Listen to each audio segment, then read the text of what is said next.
Ever seen someone just like launch a massive weight off their back in a squat? Or maybe you've just admired the leg development on serious squatters. Oh yeah, impressive stuff. We all kind of know squats are important, right? Hmm. For strength, building that powerful lower body. Athletes swear by them. Performance, injury prevention, the works. But what looks like a simple up and down, it actually involves this fascinating mix of physics, your body's structure, and, well, how it all moves together. Exactly. Most people get that squats good. But the real kind of magic is understanding why and how they work under the hood. And that's what we're doing today, right? Cracking that code. Totally. We're diving deep into this guide, howtosquat.pdf. It's written by a coach, a drug-free powerlifter who's seriously walked the walk. You mean the numbers, like 650 pounds raw, no reps. Yeah, and 750 with reps. That was a world record back then. Wow, okay. And what makes this guide great isn't just the lifting experience, it's that the author combines it with a real drive to understand the science. They're open about learning, too. Absolutely. This isn't just, some opinion piece. It's grounded in serious time under the bar and coaching others. And the guide itself is laid out so logically.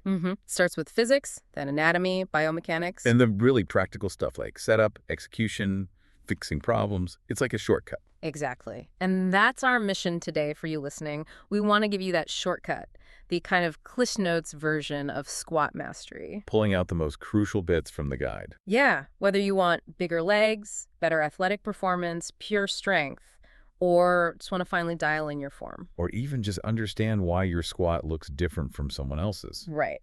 We'll cover all that. We'll break it down, make it easy to grasp, hopefully give you some aha moments without, making your head spin. Okay, let's get into it. Foundational physics first. Sounds maybe a bit technical. A little, maybe, but Yeah. trust me, understanding these basics really sheds light on what's actually happening. So the guide starts with force. Just a push or pull, right? Simple as that. Think of the barbell on your back. Gravity pulls it straight down. That's a force. Gotcha. And then there's moment. Yeah, moment. That's rotational force around a joint, like when you curl a dumbbell. Oh, right. The weight tries to straighten your arm out. Exactly. It creates a rotational force, a moment. Your bicep has to create a stronger moment in the opposite direction to lift it. Okay, and that applies to the squat how? Well, those rotational forces are key. The guide talks about external moments from the weight and your body. And internal moments. That's the force your muscles generate. So when you squat down, the weight creates these bending moments at your hips and knees. Your muscles have to create internal straightening moments to fight that and stand back up. Right, overcoming the weight's tendency to fold you up. Precisely. What's kind of fascinating is how it works. That downward force from the bar and you, it's creating those bending forces, flexor moments at the knee and hip, and also pulling your ankle forward, dorsiflexion. And the size of those bending forces. Yeah. It's not just the weight on the bar. Nope. It also depends on the moment arm. Think of it like a lever. Longer lever, more force needed. So longer limbs can make it harder. Potentially, yeah. Someone with longer legs might find a given weight more challenging because their moment arms are longer. Needs more muscle force. That makes total sense. And our ability to generate that muscle force depends on. Two main things, according to the guide. Where your muscles actually attach to the bones. Like the leverage point. Exactly. And how hard those muscles can pull, their contractile force. Even tiny differences in attachment points, like the patellar tendon at the knee, can make a surprisingly big difference. Really. A small shift changes how hard the quads work. Significantly, based on the research mentioned. And unfortunately, you can't just, move your tendons around. Yeah, probably not recommended. So the author stresses the only things you can really control to get stronger are improving your skill, your technique. Making the movement more efficient. Right. And of course, building more muscle mass. Simple as that. Okay, physics foundation laid. Let's talk anatomy. Key players. Bones, joints, muscles. It's definitely a full body lift, but yeah, let's focus. The spine first. You've got those natural curves, neck, upper back, lower back. And the discs act like shock absorbers. Mainly handling that downward compression. The big takeaway for squatting is keeping the spine rigid and extended. Good force transfer. Then the pelvis. Super important connection point. Totally. Made of those three bones, ilium, ischium, pubis. And it holds your hip socket, the acetabulum. And key muscles start there, right? Like rectus femoris, hamstrings. Adductor magnus, too. Good to remember those starting points. Then the femur, thigh bone, connects hip to knee. Yep. Head fits in the socket, long shaft, then the condyles at the bottom where some calf muscles also start. And lower leg, tibia and fibula. Hamstrings attached near the top there. And the soleus, another calf muscle, starts there too. A guide also mentions the small movements between vertebrae adds up to give the spine range of motion. Okay, joints. Hip is ball and socket, moves everywhere. Pretty much. Forward, back, side-to-side rotation. But the guide notes your specific bone shapes, pelvis, hip socket, femur head, really dictate your personal range of motion. So anatomy limits things. Knee is mostly hinge. Yeah, mainly bending and straightening. Your kneecap, the patella, acts like a little lever booster for the quad. And the ankle. Pointing toes up and down, crucial for depth. Often, yeah. Good upward movement, dorsiflexion, lets your knees track forward so you can get deep without compromising your back. Got it. Now the muscles, Yeah. the engines, spinal erectors keep you upright. And the core, not just abs, right? Obliques, deep muscles, lats, lower back. All working together for stability. Yeah. And that internal pressure thing we'll get to. Exactly. Then the big movers. Glute max, strongest hip extensor, starts on the hip, attaches down on the femur and IT band. Hamstrings, back of the thigh. 3 muscles. Yep. They extend the hip and bend the knee, but they've got better leverage at the hip, so they're primarily hip extenders in the squat. And that often missed one. Adductor. Magnus. Adductor magnus, yeah. Sometimes called the fourth hamstring. Also, a powerful hip extensor starts deep in the pelvis, doesn't bend the knee, though. And the guide says it might be a huge player at the bottom. Potentially, yeah. Recent research suggests maybe even more than glutes and hams right in the hole. Wild. Wow. Okay. Quads then. Front of thigh. 4 muscles. All about straightening the knee. They start on the femur, attach via the kneecap to the shin. But one is different. Rectus femoris. Right. That one crosses the hip too, so it also helps flex the hip, kind of the opposite action to the hamstrings, 2 joint muscle. And finally calves. Gastrocnemius and soleus. Pointing the toes down, plantar flexion. Gastrocs also helps bend the knee a bit, both vital for ankle stability. All right. Physics, anatomy. Check. Now, biomechanics, how it all moves. Guide starts with planes of movement. Sagittal is forward back, frontal is side to side, transverse is rotation. And the key point is how we define hip and knee bending relative to the femur. Exactly. Not just relative to your torso. This is crucial because if your stance is wide, hips abducted and externally rotated. Just looking from the side doesn't tell the whole story about knee and hip extension effort. Precisely. The guide uses a great bicep curl analogy. Hammer curl. Regular curl, it's still elbow flexion extension relative to your upper arm bone. Same for the squat and the femur. Okay, that clarifies things. So what are the main demands during the squat? 4 big ones the guide points out. Your spine wanting to flex forward. Based on bar position, load, torso lean. Right. Then your ankles wanting to dorsiflex more, hips wanting to flex more, knees wanting to flex more. The ankle one depends on load and where your weight is on your foot. Center of pressure, shift forward, more ankle demand. Hip and knee flexion demand depends on load, depth, and center of mass position. Yeah. Deeper you go, generally more demand. And where your weight shifts relative to those joints matters too. And they're connected, hip and knee moments. Totally interconnected. Shift weight forward, less knee flexion moment, more hip flexion moment. Vice versa if you shift back. But here's that really interesting point. The total effort from knee and hip extensors peaks near parallel. And it's the same for a given load at a given thigh angle, regardless of bar position, stance, or shoes. That's huge. So different styles might feel different, but the lower body's total straightening job is fundamentally the same at that point. Exactly. Explains why maybe upper back strength becomes the limiter in some styles, not necessarily leg strength doing less work overall. And finally, those 2 joint muscles again, hamstrings and rectus femoris. Yeah, they help share the load between hip and knee extension. Knee straightening helps hamstrings extend the hip. Hip extension helps rectus femoris extend the knee, makes the whole system more efficient. Like connecting the dots power-wise. Beautifully put. It's clever design. Okay, super practical now. Setting up, this is where the details matter. Bar placement first. High bar on the traps, low bar lower on the rear belts, front squat across the front delt straps. High bar more upright, low bar more lean, generally. That's the typical pattern, yeah. For high bar, main thing is avoiding that bony bit at the base of your neck, C7. Maybe shrug a bit, adjust slightly. Low bar, avoid the sharp part of the shoulder blade. Usually. Small adjustment up or down helps. Squeezing shoulder blades together is key for both to create that shelf. And front squats. Yeah, They can be uncomfortable at first. definitely. Bar across the front shoulders.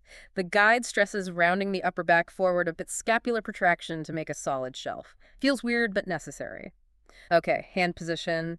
Closer grip for back squats means tighter upper back. Generally, yeah. Whole shoulder blades, engages lats. Rule of thumb, as close as comfortable without pain in wrists, shoulders, elbows. Front squat grips. Front rack like weightlifters, arms crossed like bodybuilders. Or using straps if mobility is an issue. All are options. Wrist position, back squats. Less critical if the shelf is good, but neutral is best if there's discomfort. Yeah, keep them straight. Widen grip, or try thumb over grip if needed, especially for low bar, which demands more shoulder external rotation. Front squat wrists are normally bent back a bit. Problem is if the bar slides, means the shelf isn't right. Elbows and back squats. Tuck them towards the ribs for lat tension. Scratch ribs cue. Good cue, yeah. Keeps torso rigid. Some low bar folks drive elbows up back for the shelf, but watch for chest caving. Driving down forward can save a caved squat. Front squat elbows, Oh, high as possible. absolutely. Prevents upper back rounding, Yep. keeps that shelf solid. Walkout efficient is key. 2 or 3 steps max. Save that energy. Powerlifters often use 2, wider stance might prefer 3. Unracking itself should be controlled, but strong, drive hips under the bar. Stance with very personal. Comfort and carryover. Those are the main drivers. Experiment to find what feels strongest, allows good depth without back rounding. Let your body guide you. And match your sport stance if carryover is the goal.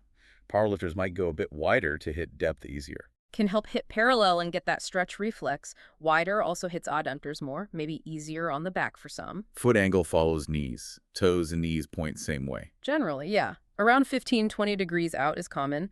Wider stance might need more angle. Knees track over first, second toe is the goal. Exception for very wide stance, toes might point more forward for balance. Could happen, yeah. Balance becomes tricky out there. Bracing, super critical. Spinal extension strength and intra-abdominal pressure. 2 key parts. Spinal strength is about keeping that extension. Intra-abdominal pressure. That's the belt, deep belly breath, holding it, Valsalva. Ribs down versus arching. Guide says experiment. Yeah, find what feels tightest for you. Neutral might allow deeper squat, arching guarantees extension. Importantly, it's not just tensing abs. Ab strength itself isn't usually the limiter. Last setup bit. Full body tension. Feet grounded. 3 points. Big toe, pinky, heel, even weight. Cues like screw feet into floor, external rotation, or spread the floor abduction help. Upper back tension from bar placement, elbows, grip, trying to bend the bar. All contribute to locking everything in tight, ready to descend. Okay, descent time. Sit down versus sit back. 2 main cues. Sit down. Is knee ships break together, drop straight down, stay upright. Sit back is hips initiate like sitting in a chair, more forward lean. Right. Sit down often means deeper, more quad focus, but needs good ankle mobility. Sit back might limit depth naturally, maybe good for powerlifting depth, less quad maybe. But research says not a huge difference in outcome. Mostly preference. Seems that way, yeah. Find what feels strongest and most controlled for you. Descent speed. Fast but controlled. As fast as you can control. Gets more stretch reflex, that little bounce at the bottom. And depth. As low as you can control. That's the guide's advice. Don't buy the hype about deep squats being inherently bad. Research shows low risk with good form. Deep builds more strength, muscle, better carryover. Bottoming out hip stop or hams on calves can give a bounce. Yep, uses momentum. Helpful since the sticking point is usually a bit above parallel, so going deeper doesn't necessarily make the hardest part harder. Makes sense. All right, hit the bottom. Now the ascent. Getting back up. All about getting through that sticking point, usually 1 to 6 inches above parallel. Need good position, and then grind. Start by driving traps back into the bar, feet through the floor, avoid the good morning. Crucial. Hips shooting up first is usually bad news.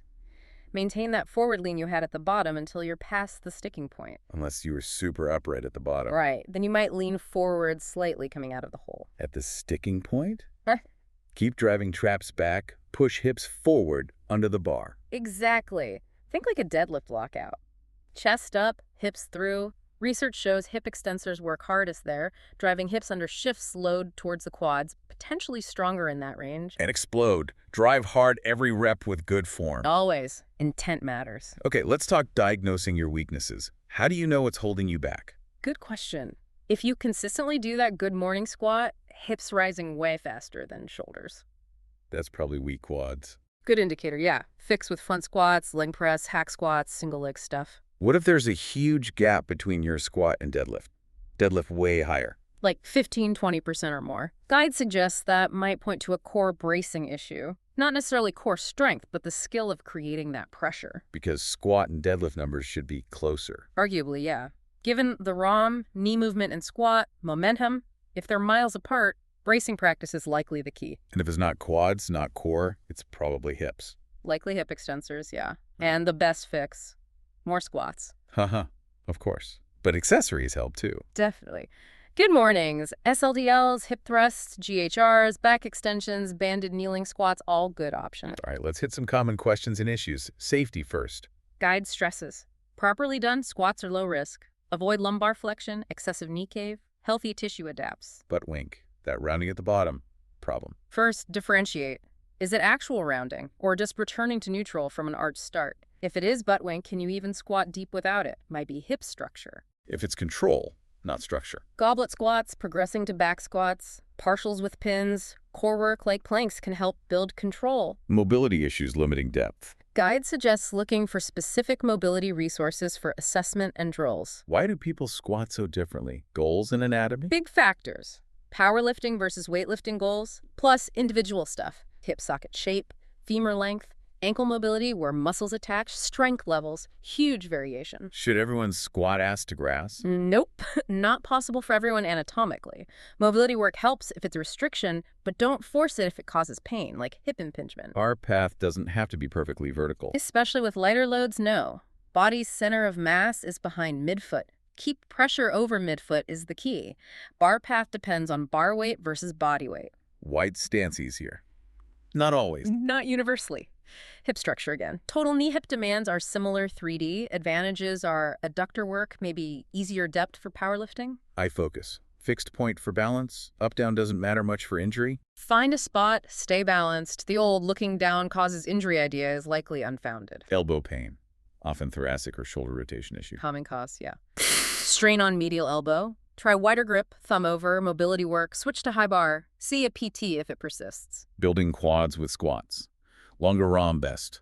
Front squats, high bar squats, generally better due to more knee travel, deeper range. Can you just squat for leg development? Probably not optimal. Other exercises hit rectus femoris, hamstrings differently.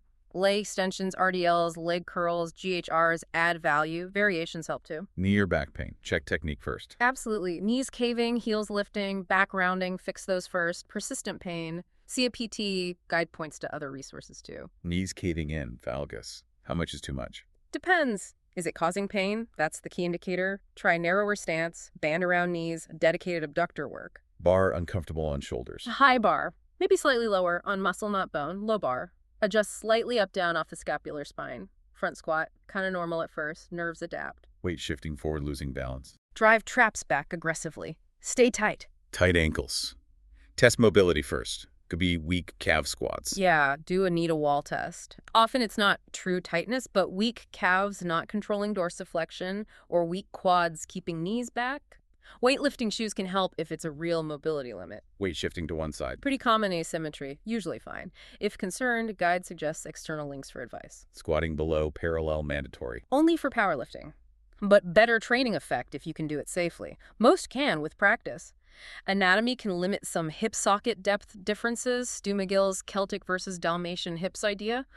Listen to your body. Don't force painful ranges. Knees past toes. Okay. For healthy knees. Generally fine. Allows balanced loading. Might aggravate existing pain, though. Squats for other sports. Beneficial. Likely yes for most running, jumping sports. Improves strength power, predicts sprint times, jump height. Aim for maybe 2x body weight full squat as a general goal. Less relevant for low-impact sports. Okay, let's dig into bar position a bit more. High, low, front. Key differences. Yeah. Where the bar sits, joint angles. Right. More hip flexion usually in low bar, more knee flexion in front thigh bar because of torso angle, and typical weight lifted, front high-low. Why lift more low bar, not just leg strength? Guide argues no, because summed knee-hip demands are similar. Biarticular muscles help distribute load. Higher bottom position in low bar helps too. But the key factor... Upper back strength, thoracic erectors. Bingo. The moment arm for your upper back extensors is much longer in front squat than high bar, than lowest and low bar. High bar needs like 15–40% more thoracic extension strength than low bar. So strong high bar squatters often have strong deadlifts, strong backs. Makes sense, right? It's a huge factor. What about training effects? Research show big differences. Not really significant differences acutely in joint moments or muscle activation studies mention. No long-term direct comparison studies either. And technique varies even within a style. But probable surmises. Low bar better for hips, high bar for quads, front for upper back. Seems likely, yeah. Overall, whole body effects probably similar, though. Best bar position. The one you can train hardest and most consistently on. Pretty much.